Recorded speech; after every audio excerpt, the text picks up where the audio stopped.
Assalamualaikum warahmatullahi wabarakatuh.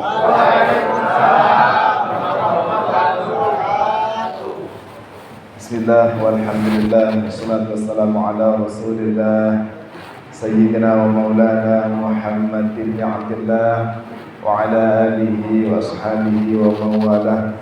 Wala rabbi syrah li sadri wa yassir li amri wahlul 'uqdatam min lisani yafqahu qawli.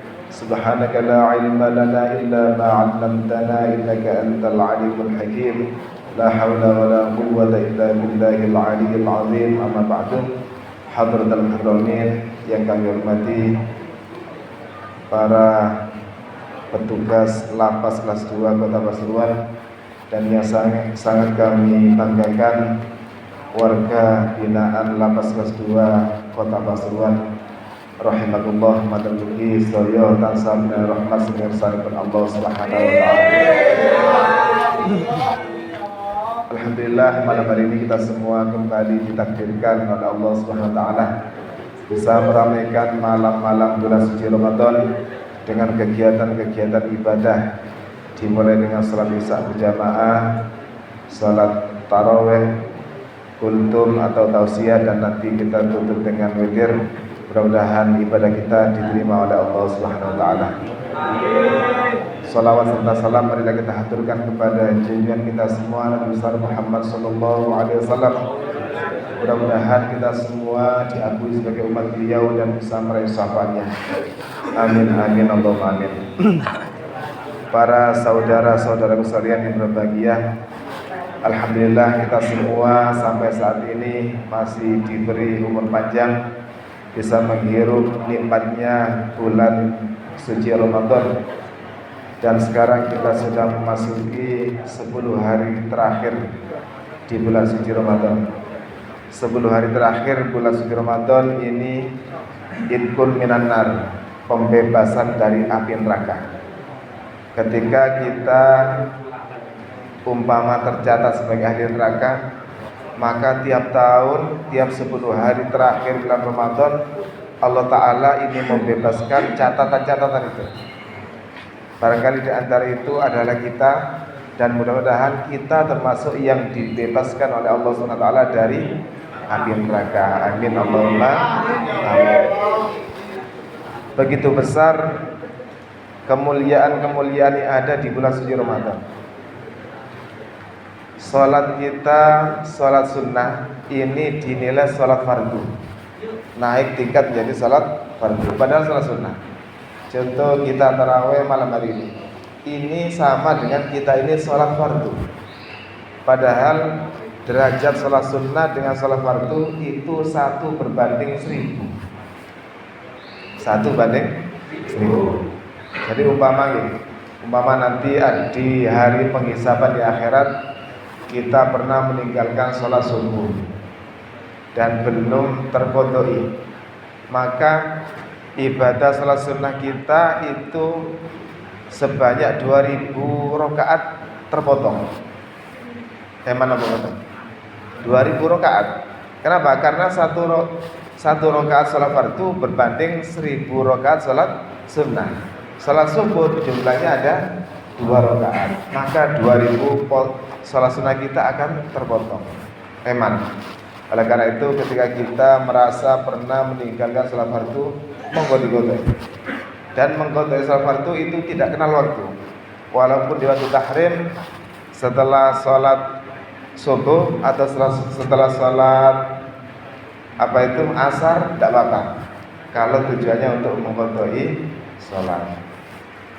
Kemuliaan yang lain yaitu sholat fardu yang kita laksanakan isya tadi, itu dilipat gandakan menjadi 70 kali.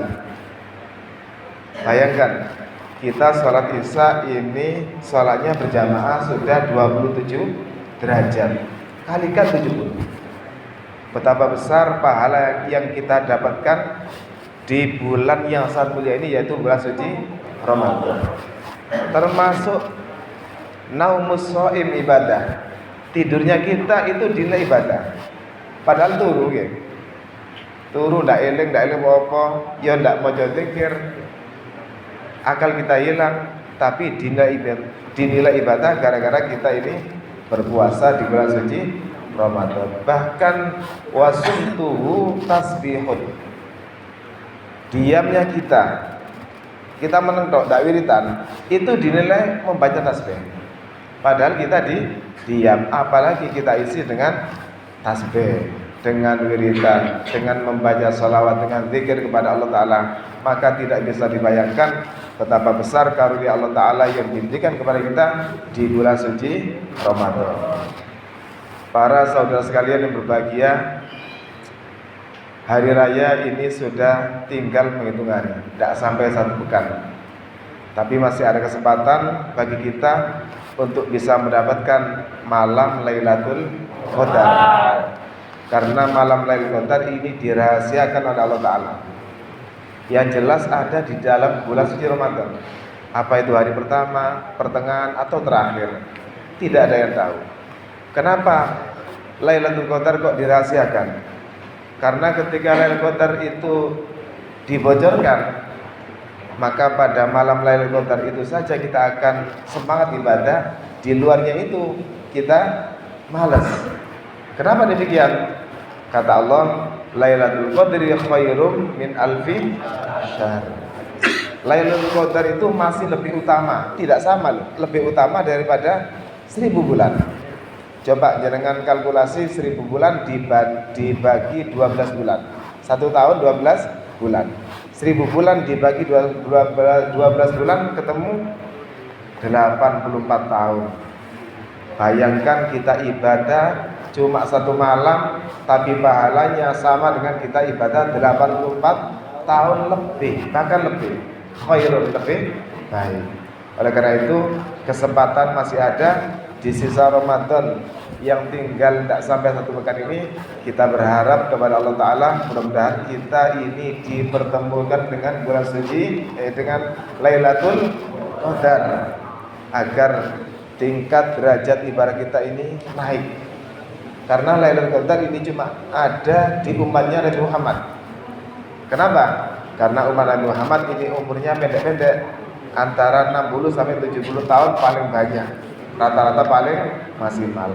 Sedangkan umat-umat terdahulu ini sampai ratusan umurnya, bahkan sampai ribuan. Oleh karena itu umat Nabi Muhammad dikasih anugerah, yaitu adanya Lailatul Qadar. Dia 1 malam diganjar sama dengan ibadah 84 tahun. Kalau 2 tahun berapa? Tinggal mengalikan. Kalau tiap tahun kita ini menemui Lailatul Qadar, maka tidak bisa dibayangkan ibadah kita ini bertambah berkualitas. Yang jelas Lailatul Qadar ini ada di bulan suci Ramadan.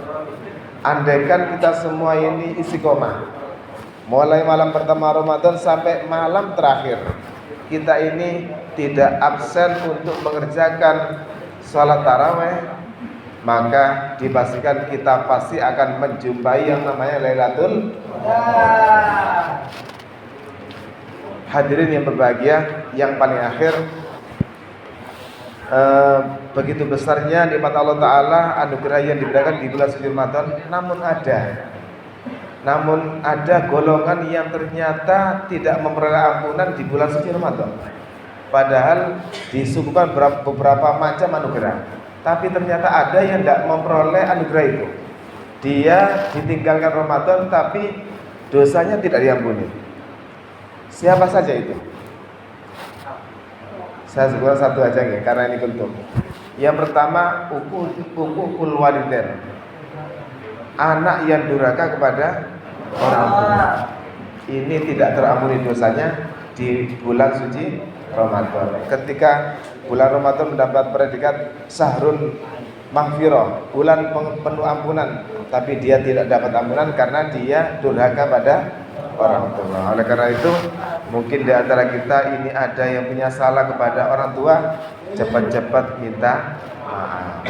Kalau posisi kita ini jadi orang tua bagaimana? Punya anak durhaka,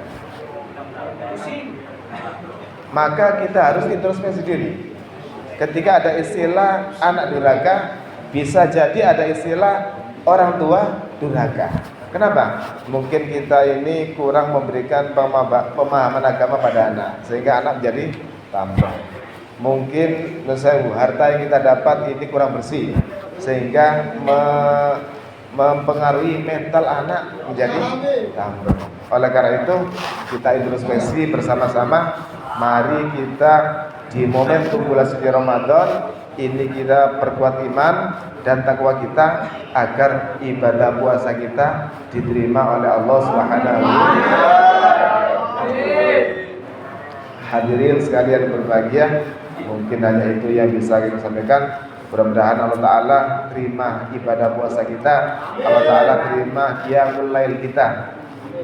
Sekian dari saya, wallahul muwaffiq ila aqwamit thoriq. Wassalamualaikum warahmatullahi wabarakatuh.